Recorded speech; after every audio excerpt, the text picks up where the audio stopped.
Hi friends, എല്ലാവർക്കും tech by മല്ലി ഫാമിലിയുടെ പുതിയൊരു വീഡിയോയിലേക്ക് സ്വാഗതം. നമ്മുടെ ഇന്നത്തെ വീഡിയോയിൽ നമ്മൾ ചെയ്യാൻ പോകുന്നത് അൺമാർക്ക് അസസ്മെന്റിന്റെ സ്റ്റെപ്സും അതിന്റെ റിക്വയർമെന്റ്സും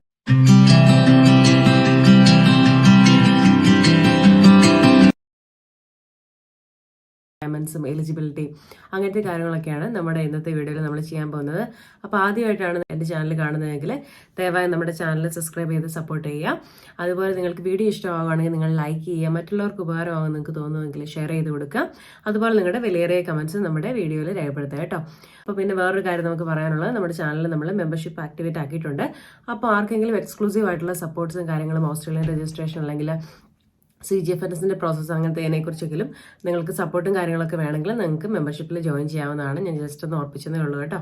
എങ്ങനെയാലും മെമ്പേഴ്സിന് അതിൻ്റെ അലേർട്ട് വന്നിട്ടുണ്ടാകും. അപ്പോൾ ഞാൻ ജസ്റ്റ് ഒന്ന് ഓർപ്പിച്ചെന്ന് മാത്രം. ഓക്കെ, നമുക്ക് ആൻമാർക്ക് അസസ്മെന്റ് വീഡിയോ എങ്ങനെയാണെന്നുള്ളത് നോക്കാം. Australian nursing and midwifery accreditation council, അതാണ് നമ്മുടെ ആൻമാർക്ക്. അതായത് സെയിം CGFNS പോലെ തന്നെ, അതായത് ഓസ്ട്രേലിയക്ക് മൈഗ്രേറ്റ് ചെയ്യുന്ന നഴ്സസിന്റെ മിഡ്വൈഫ്സിന്റെ ഒക്കെ ഡോക്യുമെന്റ്സും കാര്യങ്ങളൊക്കെ വെരിഫൈ ചെയ്യാൻ വേണ്ടിയിട്ട് വർക്ക് ചെയ്യുന്ന ഗവൺമെന്റ് അപ്രൂവ്ഡ് ആയിട്ടുള്ള ഒരു ഏജൻസിയാണ് ആൻമാർക്ക് എന്ന് പറയുന്നത്. അപ്പോൾ അവരുടെ എല്ലാം ചെയ്യുന്ന കാര്യങ്ങളൊക്കെ നല്ല പക്ക ആയിട്ട് നല്ല തറവായിട്ട് ചെയ്തിട്ടുള്ള ഒരു കള്ളത്തരവും കാര്യങ്ങളും ഒന്നുമില്ല.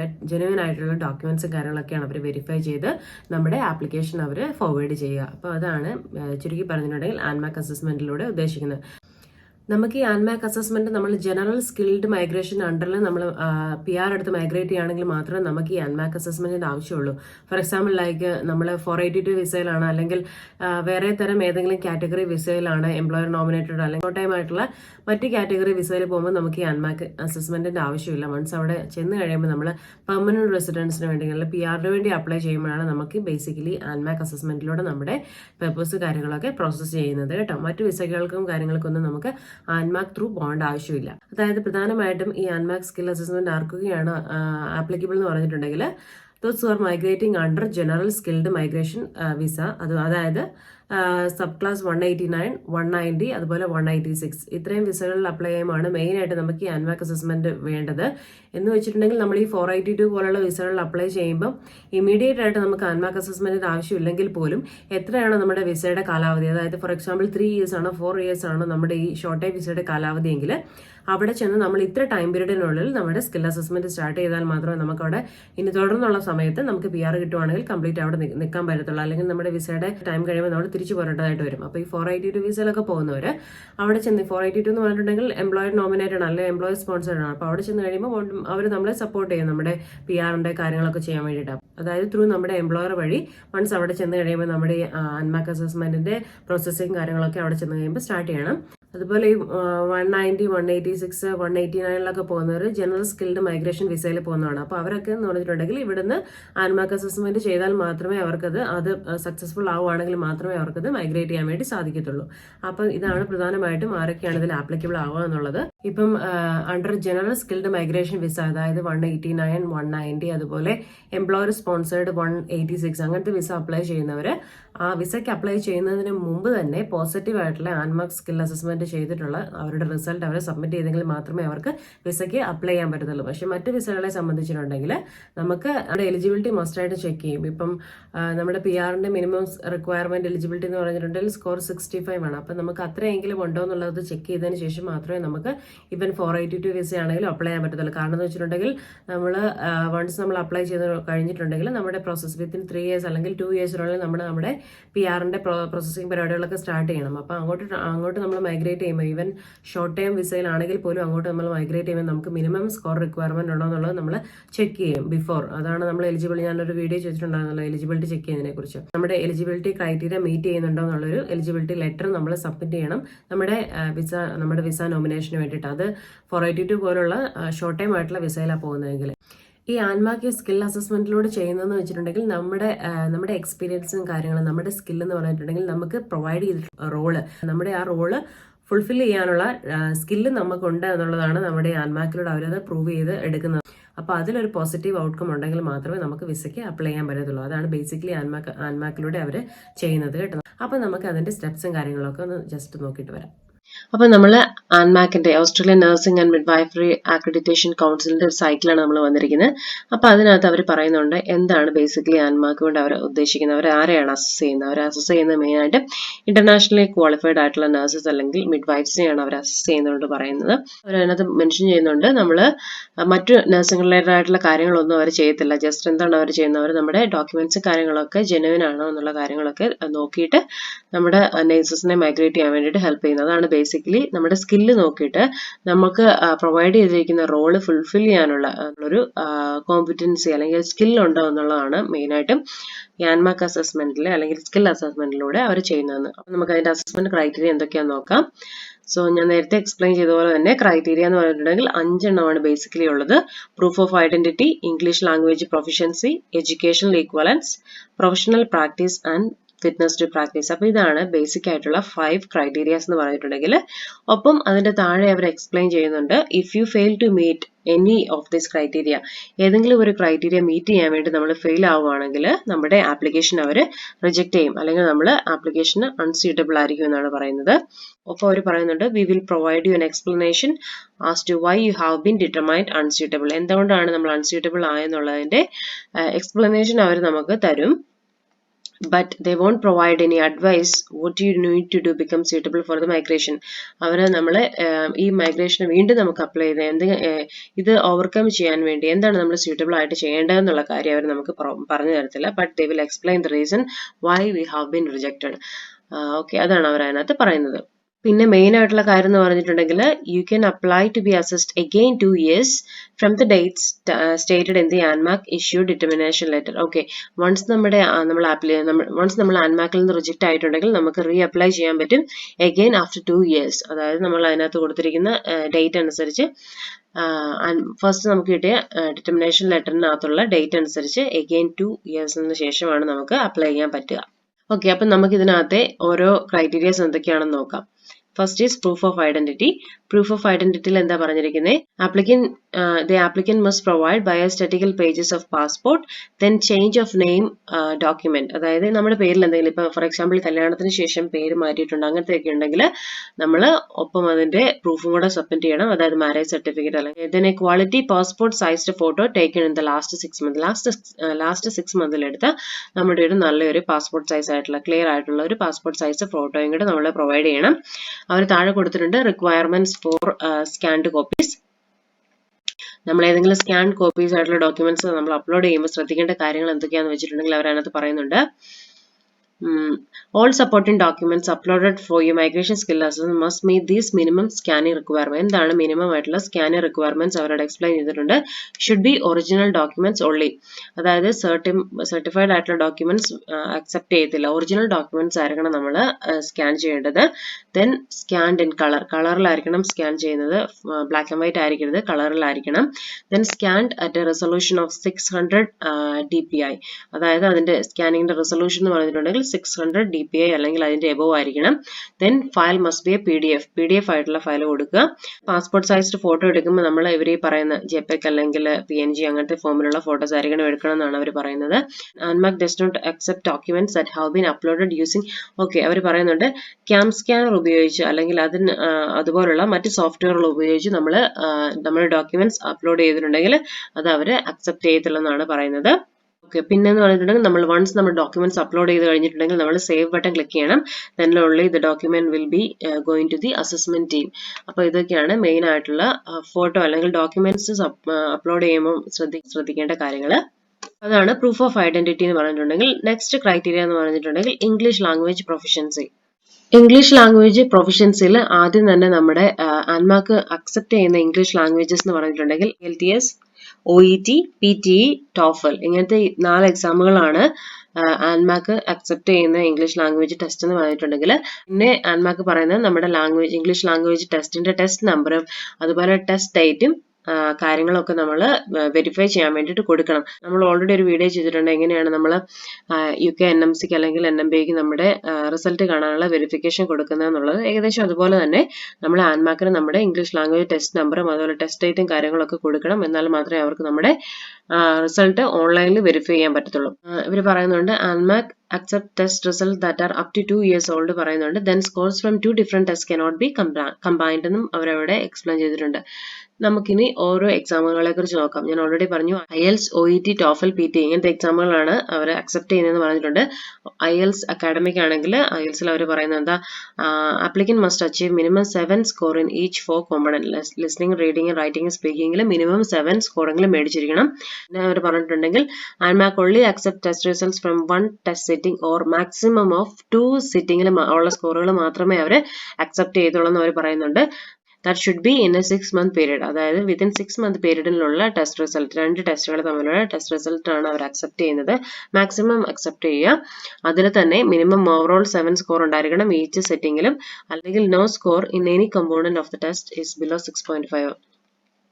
മിനിമം ഓവറോൾ 7 ഉണ്ടായിരിക്കണം, അല്ലെങ്കിൽ 6.5ൽ കുറവുണ്ടാകാൻ പാടില്ല. അതാണ് അവരുടെ IELTSന്റെ റിക്വയർമെന്റ് ക്രൈറ്റീരിയ എന്ന് പറയുന്നത്. OETയുടെ കേസിലും സെയിം ആണ്. ഓൾ 4 കമ്പോണന്റ്സിലും 7 അല്ലെങ്കിൽ B മേടിക്കണം, അല്ലെങ്കിൽ ഒരു കോമ്പണന്റിൽ പോലും സ്കോർ സിയിൽ താഴെ പോകാൻ പാടില്ല. അതാണ് OETയുടെ ക്രൈറ്റീരിയ എന്ന് പറഞ്ഞിട്ടുണ്ടെങ്കിൽ. പിന്നെ PT എന്ന് പറഞ്ഞിട്ടുണ്ടെങ്കിൽ applicant must achieve a minimum overall score of 65, അല്ലെങ്കിൽ ഈച്ച് മൊഡ്യൂളിലും, അതായത് ലിസ്ണിംഗ്, റീഡിംഗ്, റൈറ്റിംഗ്, സ്പീക്കിംഗ്, അതിനകത്ത് ഈച്ച് മൊഡ്യൂളിലും മിനിമം 65 സ്കോറെങ്കിലും മേടിച്ചിരിക്കണം. അല്ലെങ്കിൽ 6 മന്ത് ഗ്യാപ്പിലുള്ള 2 ടെസ്റ്റ് സിറ്റിംഗിൽ minimum overall score of 65 each സിറ്റിംഗിൽ മേടിച്ചിരിക്കണം, അല്ലെങ്കിൽ 58ൽ താഴെ സ്കോർ പോകാൻ പാടില്ല. അതാണ് അവരുടെ റിക്വയർമെന്റ് എന്ന് പറഞ്ഞിട്ടുണ്ടെങ്കിൽ. TOEFL എന്ന് പറഞ്ഞിട്ടുണ്ടെങ്കിൽ അവർ അതിന്റെ സ്കോർ മെൻഷൻ ചെയ്തിട്ടുണ്ട്. 24 ലിസ്ണിംഗ്, 24 റീഡിംഗ്, 27 റൈറ്റിംഗ്, 23 സ്പീക്കിംഗ്. പിന്നെ ഓവറോൾ എന്ന് പറഞ്ഞിട്ടുണ്ടെങ്കിൽ ANMAC only accept test results. Same ANMAC 6 month ഗ്യാപ്പിലുള്ള 2 ടെസ്റ്റ് റിസൾട്ടിന്റെ സ്കോറുകളെ അവർ അക്സെപ്റ്റ് ചെയ്തുള്ളൂ മാക്സിമം. അതിന്റെ ഓവറോൾ അതിന്റെ റിക്വയർമെന്റ് പറയുന്നത് minimum test score of 94 in each സിറ്റിംഗിൽ ഉണ്ടായിരിക്കണം, അല്ലെങ്കിൽ no score of any section is below. അതായത് ലിസ്ണിംഗിൽ 20 താഴെ പോകാൻ പാടില്ല, റീഡിംഗിൽ 19 താഴെ പോകാൻ പാടില്ല, 24 റൈറ്റിംഗിൽ താഴെ പോകാൻ പാടില്ല, 20 സ്പീക്കിംഗിൽ താഴെ പോകാൻ പാടില്ല. ഇതാണ് അവരുടെ റിക്വയർഡ് സ്കോർ എന്ന് പറയുന്നത്. അപ്പം ഇതിനകത്ത് ഈ കൊടുത്തിരിക്കുന്ന സ്കോറിൽ താഴെ പോകാൻ പാടില്ല. താഴെ പോയാൽ അവർ അക്സെപ്റ്റ് ചെയ്യത്തില്ലെന്നാണ് പറയുന്നത് TOEFLന്റെ കേസിൽ. ഓക്കെ, അതാണ് ഇംഗ്ലീഷ് ലാംഗ്വേജ് പ്രൊഫഷൻസി എന്ന് പറയുന്നത് പ്രധാനമായിട്ടും. അടുത്ത മെയിൻ ആയിട്ടുള്ള ക്രൈറ്റീരിയ എന്ന് പറഞ്ഞാൽ എഡ്യൂക്കേഷണൽ ഈക്വലൻസ് ആണ്. അതെന്തൊക്കെയാണെന്ന് നമുക്ക് നോക്കാം.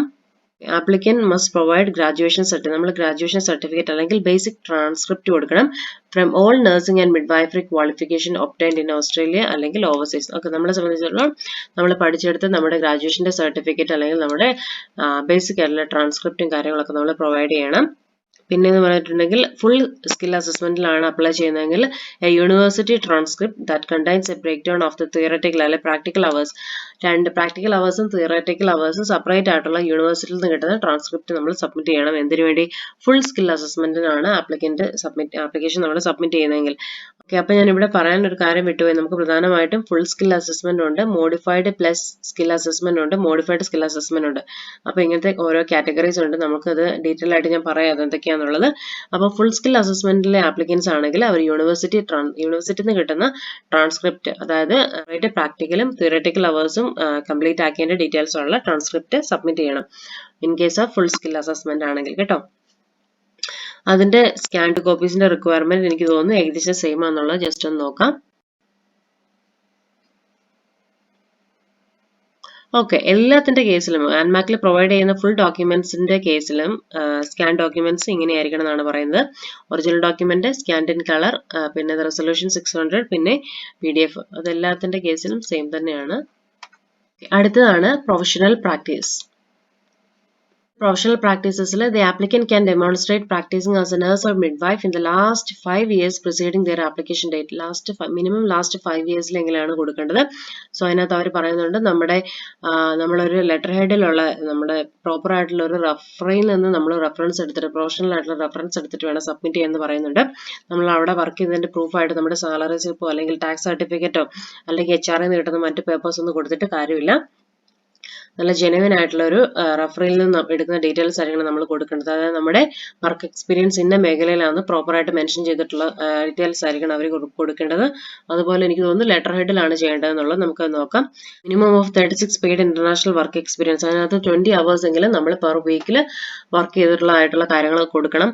അതുപോലെ നമ്മൾ അൻസ്കോ കോഡൊക്കെ വേണ്ടെങ്കിൽ അതിനനുസരിച്ച് ഡീറ്റെയിൽ ആയിട്ടുള്ള കാര്യങ്ങൾ നമ്മൾ ഏത് ഏരിയയിലാണ് വർക്ക് ചെയ്തതെന്നുള്ള കാര്യങ്ങളൊക്കെ മെൻഷൻ ചെയ്ത് കൊടുക്കണം കേട്ടോ. ഇതിനെക്കുറിച്ച് നമുക്കൊരു അൻസ്കോ കോഡിനെ കുറിച്ചുള്ള ഒരു വീഡിയോ നമുക്ക് ചെയ്യാവുന്നതേ ഉള്ളൂ. നമ്മുടെ പ്രൊഫഷണൽ റെഫറൻസ് എന്ന് പറഞ്ഞിട്ടുണ്ടെങ്കിൽ എങ്ങനെയായിരിക്കണം, നേരത്തെ പറഞ്ഞതുപോലെ ബി ആൻ ഒഫീഷ്യൽ ലെറ്റർ ഹെഡിലായിരിക്കണം. Then be written by director supervisor who is a nurse midwife for a clinical supervisor. അതായത് നമ്മുടെ HR-ലുള്ളവരൊന്നും എഴുതിയിട്ട് കാര്യമില്ല, നമ്മുടെ ഈ മേഖലയിൽ നമ്മളെ അസസ് ചെയ്തിട്ടുള്ളവർ, നമ്മുടെ നഴ്സിംഗ് മേഖലയിൽ നമ്മളെ അസസ് ചെയ്തിട്ടുള്ളവരായിരിക്കണം നമ്മുടെ റെഫറൻസ് എഴുതുന്നത്.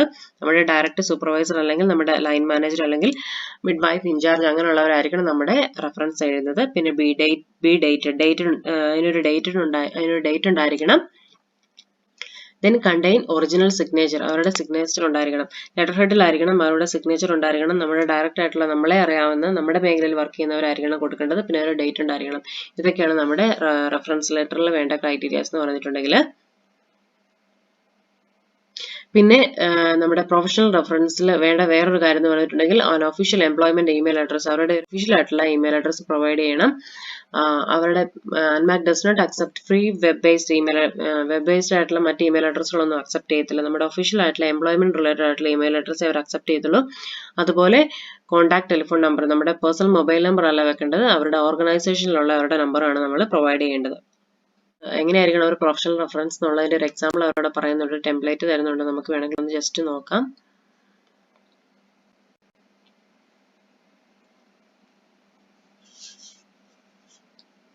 Reference to be provided on official letter head കണ്ടവർ പറയുന്നുണ്ട്. ദെൻ ഡേറ്റ്, അഡ്രസ്, ദെൻ ആപ്ലിക്കന്റിന്റെ ഫുൾ നെയിം, നമ്മൾ ബ്രീഫ് ഓവർവ്യൂ, നമ്മൾ ആപ്ലിക്കന്റ് ഏത് പൊസിഷനിലാണ് എംപ്ലോയി ആയിട്ടുണ്ടായിരുന്നത്, മിഡ് വൈഫ് ആയിട്ടായിരുന്നു, നഴ്സ് ആയിട്ടാണോ, കമൻസ്മെന്റ് ഡേറ്റ്, ദെൻ നമ്മുടെ കപ്പാസിറ്റി, അങ്ങനത്തെ കാര്യങ്ങളൊക്കെ മെൻഷൻ ചെയ്യുക. Then body of reference, detail of the ward setting, പിന്നെ എന്താ detail of the nursing work undertaken by the staff in the setting, പിന്നെന്താ നമ്മുടെ കോമ്പറ്റൻസീസ് നമ്മൾ ക്യാരി ഔട്ട് ചെയ്തിട്ടുള്ളത്. Then brief comment of continuing professional, നമ്മുടെ CPD അവേഴ്സിനെ കുറിച്ച്, professional ഡെവലപ്മെന്റിനെ കുറിച്ചൊക്കെ mention ചെയ്യണം. പിന്നെന്താ പറയുന്നത്, should be at least 2 paragraph of detail information about the candidate, അങ്ങനത്തെ കാര്യങ്ങളൊക്കെ കൊടുക്കുക. Then name and signature and position of the referee, designation, then അങ്ങനത്തെ കാര്യങ്ങളൊക്കെയാണ്. അങ്ങനത്തെ കാര്യങ്ങളൊക്കെ സമ്മറൈസ് ആയിട്ടുള്ള ഒരു ചെറിയ റെഫറൻസ് ലെറ്റർ ആണ് നമ്മൾ പ്രൊവൈഡ് ചെയ്യേണ്ടത് നമ്മുടെ പ്രൊഫഷണൽ ആയിട്ടുള്ള റെഫറിയിൽ നിന്ന്. ദെൻ അവർ പറയുന്നുണ്ട് what we cannot accept less than 3 months employment ആണെങ്കിൽ അവർ അത് അക്സെപ്റ്റ് ചെയ്യത്തില്ല. ദെൻ പേ സ്ലിപ്പ് അല്ലെങ്കിൽ ഞാൻ നേരത്തെ പറഞ്ഞ പോലെ ടാക്സ് ഇൻഫർമേഷൻ, അങ്ങനത്തെ കാര്യങ്ങളൊന്നും അക്സെപ്റ്റ് ചെയ്യത്തില്ല എന്നൊക്കെയാണ് അവർ അതിനകത്ത് പറയുന്നത്. ഓക്കെ, ഇത്രയാണ് നമ്മുടെ പ്രൊഫഷണൽ പ്രാക്ടീസിൽ വരുന്നത്. നെക്സ്റ്റ് ഫിറ്റ്നസ് ടു പ്രാക്ടീസ് എന്തൊക്കെയാന്ന് നോക്കാം. ഓക്കെ, അതെന്ന് പറഞ്ഞാൽ മറ്റൊന്നുമല്ല, the applicant has to demonstrate they are fit to practice without any restrictions. അത് നമ്മൾ ഗുഡ് സ്റ്റാൻഡിംഗ് പോലത്തെ സർട്ടിഫിക്കറ്റ് ആണ് സബ്മിറ്റ് ചെയ്യേണ്ടത്. Verification of registration or certificate of good standing letter confirm your registration, good standing and fitness to practice as a nurse or midwife. This is to be supplied by the organization responsible for registering nurses and midwives in each country of or jurisdiction. അതായത് മറ്റൊന്നുമല്ല, നമ്മൾ ഏതൊക്കെ council ഉണ്ടല്ലോ അല്ലെങ്കിൽ ഏതൊക്കെ registration ബോഡിയുടെ ഉണ്ടല്ലോ നമുക്ക് രജിസ്റ്റർ ചെയ്തിട്ടുണ്ടോ അവിടെ നിന്നൊക്കെ നമ്മളൊരു ഗുഡ് സ്റ്റാൻഡിംഗ് സർട്ടിഫിക്കറ്റ് ആൻമാക്കിന് സബ്മിറ്റ് ചെയ്യണം. അതായത് അതാത് കൺട്രിയിലുള്ള റെഗുലേറ്ററിയിൽ നമ്മൾ നമ്മുടെ ഗുഡ് സ്റ്റാൻഡിംഗ് സർട്ടിഫിക്കറ്റ് എടുത്തിട്ട് നമ്മൾ പോയി അല്ല ചെയ്യേണ്ടത്, നമ്മൾ അവരോട് റിക്വസ്റ്റ് ചെയ്തിട്ട് ഒന്നെങ്കിൽ നമ്മുടെ ഈ രജിസ്ട്രേഷൻ ബോർഡ് അല്ലെങ്കിൽ രജിസ്ട്രേഷൻ അതോറിറ്റി ഡയറക്റ്റ് ആയിട്ട് അവർക്ക് പോസ്റ്റ് ചെയ്യുക, അല്ലെങ്കിൽ ഇമെയിൽ ഡയറക്റ്റ് ആയിട്ട് ആൻമാക്കിലേക്ക് വെരിഫിക്കേഷൻ രജിസ്ട്രേഷൻ അല്ലെങ്കിൽ സർട്ടിഫിക്കറ്റ് ഓഫ് ഗുഡ് സ്റ്റാൻഡിംഗ് അയച്ചു കൊടുക്കുക. ആൻമാക്കിന്റെ സ്കിൽ അസസ്മെന്റ് അപ്ലൈ ചെയ്യുന്നതിന് മുമ്പ് വേണമെങ്കിൽ നമുക്ക് നമ്മുടെ അതായതായിട്ടുള്ള രജിസ്ട്രേഷൻ ബോഡിയിൽ നിന്ന് നമുക്ക് നമ്മുടെ ഗുഡ് സ്റ്റാൻഡിംഗ് സർട്ടിഫിക്കറ്റ് റിക്വസ്റ്റ് ചെയ്ത് വെക്കാം. കാരണം വൺസ് നമ്മളോട് ഇത് ചോദിച്ചു പാടെ നമുക്കത് പ്രൊവൈഡ് ചെയ്യാം. അൺനെസസറി ഡിലേസ് ഒക്കെ അവോയ്ഡ് ചെയ്യാൻ വേണ്ടിയിട്ട് നമുക്ക് വേണമെങ്കിൽ ആൻമാർക്ക് മൈഗ്രേഷൻ സ്കിൽ അസസ്മെന്റിന് അപ്ലൈ ചെയ്യുന്നതിന് മുമ്പ് തന്നെ നമുക്ക് ഈ കാര്യങ്ങളൊക്കെ മേടിച്ചു വെക്കാവുന്നേ ഉള്ളൂ. ദെൻ ആൻമാർക്ക് does not supply applicant with a form of request document. Okay, ആൻമാർക്ക് പ്രത്യേകിച്ച് ഇപ്പം നമുക്ക് ഗുഡ് സ്റ്റാൻഡിംഗ് സർട്ടിഫിക്കറ്റ് വേണം എന്നുള്ളത് നമ്മൾ റിക്വസ്റ്റ് ചെയ്ത് വെക്കുക വേണ്ട നമ്മുടെ നഴ്സിംഗ് അതോറിറ്റിയിൽ. അല്ലാതെ ആ ഒരു റിക്വസ്റ്റേഷന് വേണ്ടിയിട്ട് പ്രത്യേകിച്ച് ഒരു ഫോമോ അല്ലെങ്കിൽ ആപ്ലിക്കേഷൻ രജിസ്ട്രേഷനും ഒന്നും ആൻമാക്ക് പ്രൊവൈഡ് ചെയ്യുന്നതായിരിക്കത്തില്ല. പിന്നെ അവർ പറയുന്നുണ്ട്, we cannot accept a photo copy, fax or scanned copy of the letter from you or any other sources outside of the regulatory authority. Okay, scanned copy അല്ലെങ്കിൽ ഫോട്ടോ കോപ്പി കാര്യങ്ങളൊന്നും അവർക്ക് accept ചെയ്യാൻ പറ്റത്തില്ല. മറിച്ച് നമ്മുടെ ഒന്നെങ്കിൽ ഡയറക്റ്റ് ആയിട്ട് നമ്മുടെ രജിസ്ട്രേഷൻ ബോഡീസ് അല്ലെങ്കിൽ അതോറിറ്റീസ് അല്ലെങ്കിൽ നമ്മുടെ രജിസ്ട്രേഷൻ കൗൺസിൽ അവർക്ക് എടുത്ത് അയച്ചു കൊടുക്കുക, അല്ലെങ്കിൽ ഇമെയിൽ ആയിട്ട് അയച്ചു കൊടുക്കുക. അതിന്റെ ഫോട്ടോസ് കോപ്പി അല്ലെങ്കിൽ സ്കാൻ കോപ്പി എന്നവർ അക്സെപ്റ്റ് ചെയ്യുന്നതായിരിക്കത്തില്ല. അതുപോലെ തന്നെ ഫ്രീ വെബ് ബേസ്ഡ് ഇമെയിൽ അയച്ചിട്ടുണ്ടെങ്കിലും അവർ അക്സെപ്റ്റ് ചെയ്യുന്നതല്ല. വൺസ് നമ്മുടെ ഗുഡ് സ്റ്റാൻഡിംഗ് സർട്ടിഫിക്കറ്റ് അവർക്ക് കിട്ടിയതിന് ശേഷം അവരത് വെരിഫൈ ചെയ്തതിന് ശേഷം നമ്മുടെ ആപ്ലിക്കേഷനുമായിട്ട് മാച്ച് ആവുന്നുണ്ട്, ഓക്കെ, വേറെ കുഴപ്പമൊന്നും ഇല്ലെങ്കിൽ മാത്രമേ അവർ നമ്മുടെ സ്കിൽ അസസ്മെന്റ് സ്റ്റാർട്ട് ചെയ്യത്തുള്ളൂ. അവർക്ക് നമ്മുടെ ഗുഡ് സ്റ്റാൻഡിംഗ് പോസ്റ്റ് ചെയ്യാൻ വേണ്ടിയിട്ട് ഒന്നെങ്കിൽ അവർ പോസ്റ്റ് ചെയ്യാൻ അല്ലെങ്കിൽ ഇമെയിൽ ചെയ്യാൻ പറയുന്നുണ്ട്. ഇമെയിൽ ആയിരിക്കും എനിക്ക് തോന്നുന്നു കുറച്ചുകൂടി ഈസി. പോസ്റ്റ് ചെയ്യുകയാണെങ്കിൽ അവർ അവരുടെ അഡ്രസ്സും കാര്യങ്ങളൊക്കെ കൊടുത്തിട്ടുണ്ട്. അതുപോലെ അവരുടെ ഇമെയിൽ അഡ്രസ്സും കാര്യങ്ങളൊക്കെ താഴെ കൊടുത്തിട്ടുണ്ട് കേട്ടോ. പിന്നെയെന്ന് പറഞ്ഞിട്ടുണ്ടെങ്കിൽ നമ്മൾ ആൻമാക്കിന് നമ്മുടെ ANMAC no longer require registration or verification from AFRA. Our assessor will verify your registration status online. Okay, നമ്മൾ നമ്മുടെ രജിസ്ട്രേഷൻ കാണാൻ വേണ്ടിയിട്ട് നമ്മൾ ആൻമാക്കിന് പ്രത്യേകിച്ച് ഒരു പെർമിഷൻ അല്ലെങ്കിൽ ആക്സസ് കൊടുക്കേണ്ട ആവശ്യമില്ല. കാരണം അഫ്രയുടെ ഓൺലൈൻ സൈറ്റിൽ കയറിയിട്ട് അവർക്ക് നമ്മുടെ രജിസ്ട്രേഷൻ കാര്യങ്ങൾ വെരിഫൈ ചെയ്യാവുന്നതേ ഉള്ളൂ. അതിനുവേണ്ടി നമ്മൾ പ്രത്യേകിച്ച് ഒന്നും ചെയ്യേണ്ട ആവശ്യമില്ല കേട്ടോ. ഈ പറഞ്ഞിരിക്കുന്ന ഏതെങ്കിലും ഒരു ക്രൈറ്റീരിയ നമുക്ക് മീറ്റ് ചെയ്യാൻ പറ്റിയില്ലെങ്കിൽ നമ്മുടെ രജിസ്ട്രേഷൻ, നമ്മുടെ സ്കിൽ അസസ്മെന്റ് അല്ലെങ്കിൽ നമ്മുടെ പ്രോസസ് എന്ന് പറഞ്ഞിട്ടുണ്ടെങ്കിൽ അവർ റിജക്ട് ചെയ്യും. പിന്നെ നമുക്ക് അഗെയിൻ 2 ഇയേഴ്സിന് ശേഷം എന്തുകൊണ്ടാണോ റിജക്ട് ചെയ്ത കാര്യങ്ങളൊക്കെ ഓക്കെ ആക്കിയതിന് ശേഷം 2 ഇയറിന് ശേഷം നമുക്ക് പിന്നെ നമ്മുടെ ആൻമാർക്ക് റീഇഷ്യൂവിന് അപ്ലൈ ചെയ്യാവുന്നതാണ്. ഓക്കെ, അപ്പൊ ഇതൊക്കെയാണ് പ്രധാനമായിട്ടുള്ള അസസ്മെന്റ് ക്രൈറ്റീരിയ എന്ന് പറഞ്ഞിട്ടുണ്ടെങ്കിൽ. ദെൻ നമുക്ക് അസസ്മെന്റ് പ്രോസസ് എന്തൊക്കെയാണെന്ന് നമുക്ക് നോക്കാം. ഒന്നെന്ന് പറഞ്ഞിട്ടുണ്ടെങ്കിൽ review application detail and supporting material. നമ്മൾ പ്രൊവൈഡ് ചെയ്ത ആപ്ലിക്കേഷൻസ് ഒക്കെ അവരൊന്ന് നമ്മൾ പ്രൊവൈഡ് ചെയ്ത നമ്മുടെ ഡോക്യുമെന്റ്സും കാര്യങ്ങളൊക്കെ ഒന്ന് അവർ ഡീറ്റെയിൽ ആയിട്ട് ഒന്ന് റിവ്യൂ ചെയ്ത് നോക്കും. Then determine suitability for the purpose of skilled migration. അതായത് നമുക്ക് പറഞ്ഞിരിക്കുന്ന ഓൾ 5 ക്രൈറ്റീരിയസ് നമ്മൾ മീറ്റ് ചെയ്യുന്നുണ്ടോ എന്നുള്ള കാര്യമൊക്കെ അവർ ഈ സ്റ്റെപ്പിലാണ് നോക്കുന്നത്. നമുക്ക് ഫസ്റ്റ് ഈ 2 സ്റ്റെപ്പ് നമ്മൾ ക്ലിയർ ആവുകയാണെങ്കിൽ നമുക്ക് next issue a letter of determination. നമുക്ക് ആൻമാർക്ക് ക്ലിയർ ചെയ്തു എന്നുള്ളതിന്റെ ഒരു ലെറ്റർ ആയിരിക്കും നമുക്ക് തേർഡ് സ്റ്റെപ്പിൽ അവർ പ്രൊവൈഡ് ചെയ്യുന്നത്. അപ്പൊ നമുക്ക് ഫസ്റ്റ് സ്റ്റെപ്പ് എന്താണെന്ന് നോക്കാം. Review application detail and supporting material. അതായത് അസസ്മെന്റ് ടീമിലുള്ളവർ നമ്മൾ പ്രൊവൈഡ് ചെയ്തിരിക്കുന്ന സപ്പോർട്ടിംഗ് ഡോക്യുമെന്റേഷൻസ് ഒക്കെ അവർ വെരിഫൈ ചെയ്യും. അതായത് നമ്മൾ നമ്മുടെ കോളേജിലും അതുപോലെ നമ്മുടെ എംപ്ലോയേഴ്സിനെയും ആരൊക്കെയാണ് നമ്മൾ റെഫറൻസ് വെച്ചിരിക്കുന്നത് അവരെയൊക്കെ കോൺടാക്ട് ചെയ്തിട്ട് നമ്മുടെ നമ്മുടെ ഡോക്യുമെന്റ്സിന്റെ ജെന്യൂനിറ്റി അവർ ചെക്ക് ചെയ്യും. എന്തെങ്കിലും ഇൻഫർമേഷൻ ഈ ടൈമിൽ അവർക്ക് വേണമെങ്കിൽ അവർ നമ്മളെ കോൺടാക്ട് ചെയ്യും. നമ്മൾ ഇൻഫർമേഷൻ ഇൻസഫിഷ്യന്റ് ആണെങ്കിൽ അല്ലെങ്കിൽ ഏതെങ്കിലും തരത്തിലുള്ള ക്ലാരിറ്റി അവർക്ക് വേണമെങ്കിൽ അവർ നമ്മളെ ഇമെയിലിൽ കോൺടാക്ട് ചെയ്യുന്നതാണ് പറയുന്നത്.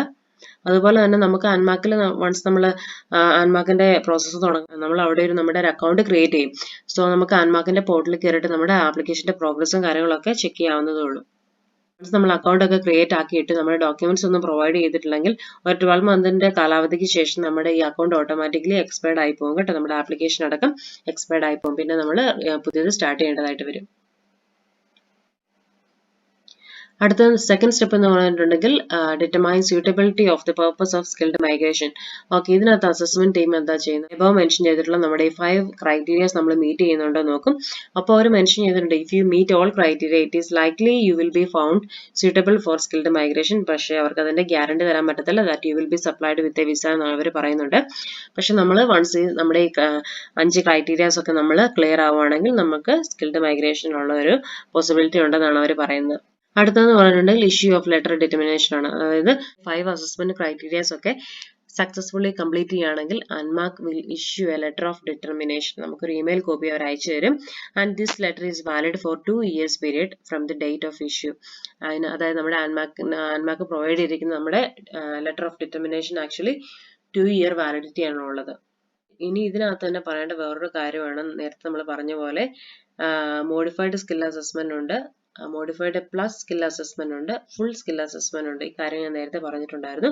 അപ്പൊ നമുക്ക് ഇത് എന്താണെന്ന് ഡീറ്റെയിൽ ആയിട്ടൊന്ന് നോക്കാം.